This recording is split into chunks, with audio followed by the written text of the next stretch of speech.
Hi friends, ಅಯೋಧ್ಯೆಯಲ್ಲಿ ಶ್ರೀರಾಮ ಮಂದಿರ ಉದ್ಘಾಟನೆಗೆ ರೆಡಿಯಾಗಿ ನಿಂತಿದೆ. ಹಾಗಿದ್ರೆ ಆ ಶ್ರೀರಾಮನ ಅಂತ್ಯ ಹೇಗಾಯ್ತು ಗೊತ್ತಾ? ವಿಷ್ಣು ಅವತಾರಿ ಈ ಭೂಮಿಯಿಂದ ವಾಪಸ್ ಹೋಗಿದ್ದೆ ಹೇಗೆ? 11,000 ವರ್ಷ ಅಯೋಧ್ಯೆ ಆಳಿದ್ರ ರಾಮನ ತಮ್ಮ ಲಕ್ಷ್ಮಣನ ಅಂತ್ಯ ಹೇಗಾಯ್ತು? ಹನುಮಂತನನ್ನು ಪಾತಾಳಕ್ಕೆ ಕಳುಹಿಸಿದ್ಯಾಕೆ ರಾಮ? ಎಲ್ಲವನ್ನು ಈ ವಿಡಿಯೋದಲ್ಲಿ ಹೇಳ್ತೀವಿ.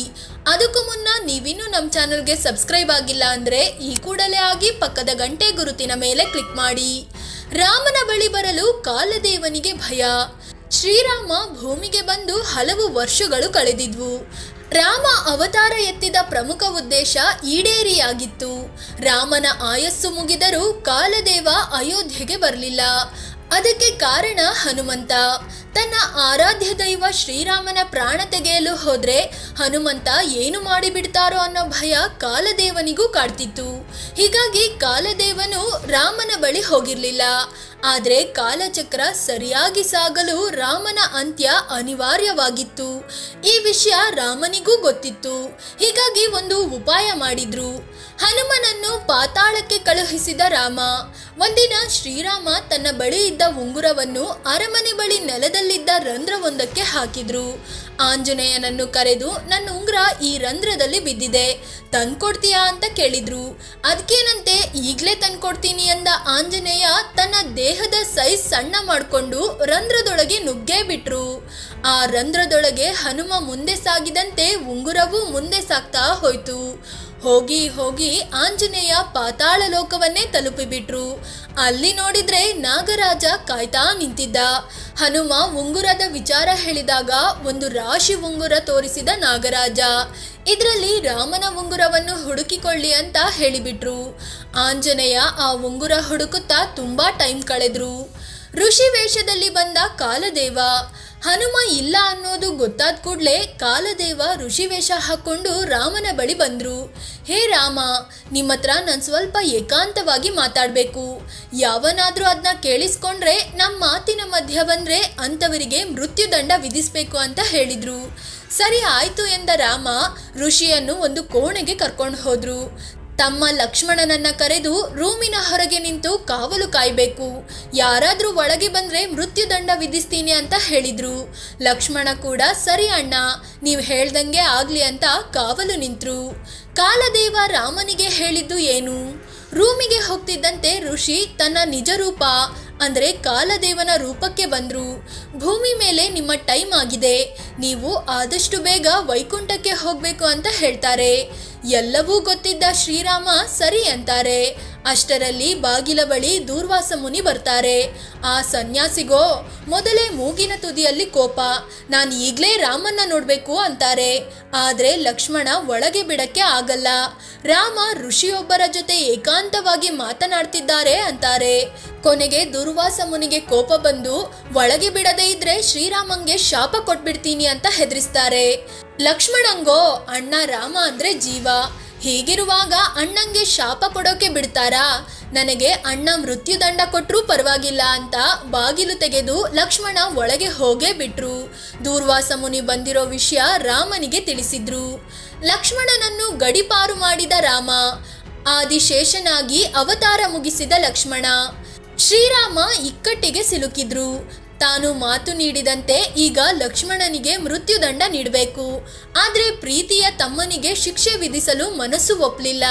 ಹೀಗಾಗಿ ಮೃತ್ಯುದಂಡಕ್ಕೆ ಸರಿಸಮಾನವಾಗಿದ್ದ ಗಡಿಪಾರು ಶಿಕ್ಷೆ ವಿಧಿಸಿದ್ರು. ಲಕ್ಷ್ಮಣ ನೋವಿನಿಂದಲೇ ಮನೆಯಿಂದ ಹೊರಟ್ರು.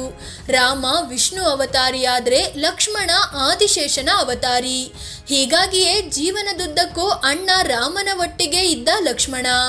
ಆದ್ರೀಗ ಗಡಿಪಾರು ಶಿಕ್ಷೆಯಿಂದ ಬೇಸರಗೊಂಡ ಲಕ್ಷ್ಮಣ ನನಗೆ ಈ ಜೀವನನೇ ಬೇಡ ಅಂತ ಸರಾಯು ನದಿಯಲ್ಲಿ ತನ್ನ ಪ್ರಾಣ ತ್ಯಾಗ ಮಾಡಲು ನಿರ್ಧರಿಸಿದ್ರು. ನದಿಯೊಳಗೆ ಇಳಿದ್ರು.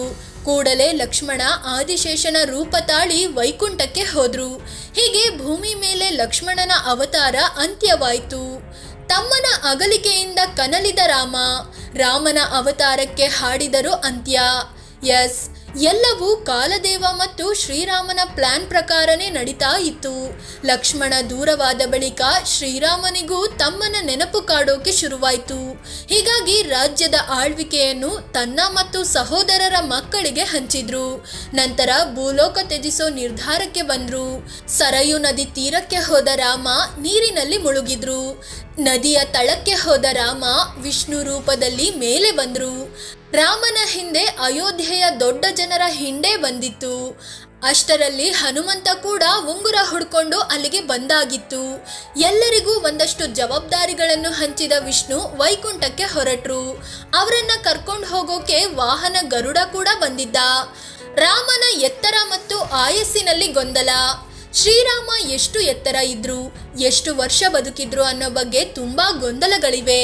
ಹಿಂದೂ ಧರ್ಮದಲ್ಲಿ 4 ಯುಗಗಳಿವೆ: ಸತ್ಯಯುಗ, ತ್ರೇತಾಯುಗ, ದ್ವಾಪರ ಯುಗ ಮತ್ತು ಕಲಿಯುಗ. ಈ ಯುಗಗಳಿಗೆ ತಕ್ಕಂತೆ ಮನುಷ್ಯರ ಎತ್ತರ ಮತ್ತು ಜೀವಿತಾವಧಿ ಕೂಡ ಬದಲಾಗುತ್ತೆ. ಅದರ ಪ್ರಕಾರ ರಾಮ ಬದುಕಿದ ತ್ರೇತಾಯುಗದಲ್ಲಿ ಮನುಷ್ಯರ ಜೀವಿತಾವಧಿ 10,000 ವರ್ಷ ಮತ್ತು ಮನುಷ್ಯರ ಸರಾಸರಿ ಎತ್ತರ 21 ಅಡಿ ಅಂತ ಪುರಾಣಗಳಲ್ಲಿ ಹೇಳಲಾಗಿದೆ. ಆದರೆ ಮತ್ತೊಂದಷ್ಟು ಧರ್ಮಗ್ರಂಥಗಳಲ್ಲಿ ರಾಮನ ಎತ್ತರ 8 ಅಡಿ ಅಂತ ಮಾಹಿತಿ ಇದೆ. ಮತ್ತೊಂದು ವಿಷಯ ಅಂದ್ರೆ ರಾಮ 11 ವರ್ಷ ಆಳ್ವಿಕೆ ನಡೆಸಿದ್ರು ಅನ್ನೋದು. ಆ ಕಾಲದಲ್ಲಿ ಯಾವ ರಾಜ ಧರ್ಮಕ್ಕೆ ಅನುಸಾರವಾಗಿ 1 ದಿನ ಆಳ್ವಿಕೆ ನಡೆಸ್ತಾನೋ ಅಂತವರ 1 ದಿನವನ್ನು 1 ವರ್ಷ ಅಂತ ಕರೆಯಲಾಗ್ತಿತ್ತು. ಅಂದ್ರೆ ರಾಮ ಆಳ್ವಿಕೆ ನಡೆಸಿದ ಒಂದೊಂದು ದಿನವನ್ನು 1 ವರ್ಷ ಅಂತ ಲೆಕ್ಕ ಹಾಕಲಾಗ್ತಿತ್ತು. ಈ ಲೆಕ್ಕ ನೋಡಿದ್ರೆ ರಾಮ ಆಳ್ವಿಕೆ ನಡೆಸಿದ್ದು 11,000 ವರ್ಷ ಅಲ್ಲ, 11,000 ದಿನ ಅಷ್ಟೇ. ಅಂದ್ರೆ ಈಗಿನ ವರ್ಷಗಳ ಲೆಕ್ಕದಲ್ಲಿ ನೋಡಿದ್ರೆ ವರ್ಷ ಆಗುತ್ತೆ. ಇನ್ನು ಎಷ್ಟು ವರ್ಷ ಬದುಕಿದ್ರು ಅನ್ನೋದನ್ನ ನೋಡೋದಾದ್ರೆ ರಾಮ 25ನೇ ವಯಸ್ಸಿನಲ್ಲಿ ವನವಾಸಕ್ಕೆ ಹೋದ್ರು. 39ನೇ ವಯಸ್ಸಿಗೆ ವಾಪಸ್ ಅಯೋಧ್ಯೆಗೆ ಬಂದು ಪಟ್ಟಕ್ಕೆ ಏರಿದ್ರು. 30 ವರ್ಷ ಆಳ್ವಿಕೆ ಬಳಿಕ ಅಂದ್ರೆ ತಮ್ಮ 70ನೇ ವಯಸ್ಸಿನಲ್ಲಿ ಸಿಂಹಾಸನ ಬಿಟ್ಟು ಅವತಾರ ಮುಗಿಸಿದ್ರು ಅನ್ನೋ ಮಾಹಿತಿ ಸಿಗುತ್ತೆ. ಫ್ರೆಂಡ್ಸ್, ಇದು ವಿಷ್ಣು ಅವತಾರಿ ಪ್ರಭು ಶ್ರೀರಾಮಚಂದ್ರ ಈ ಭೂಮಿ ತೊರೆದಿದ್ದು ಹೇಗೆ ಅನ್ನೋದನ್ನ ತಿಳಿಸಿಕೊಡೋ ಪ್ರಯತ್ನ. ಈ ವರದಿ ಇಷ್ಟ ಆಗಿದ್ರೆ ವಿಡಿಯೋನ ಲೈಕ್ ಮಾಡಿ. ಅದೇ ರೀತಿ ಇಂತಹ ಮತ್ತಷ್ಟು ವಿಡಿಯೋಗಳಿಗಾಗಿ ನಮ್ಮ ಚಾನೆಲ್ಗೆ ಸಬ್ಸ್ಕ್ರೈಬ್ ಆಗಿ.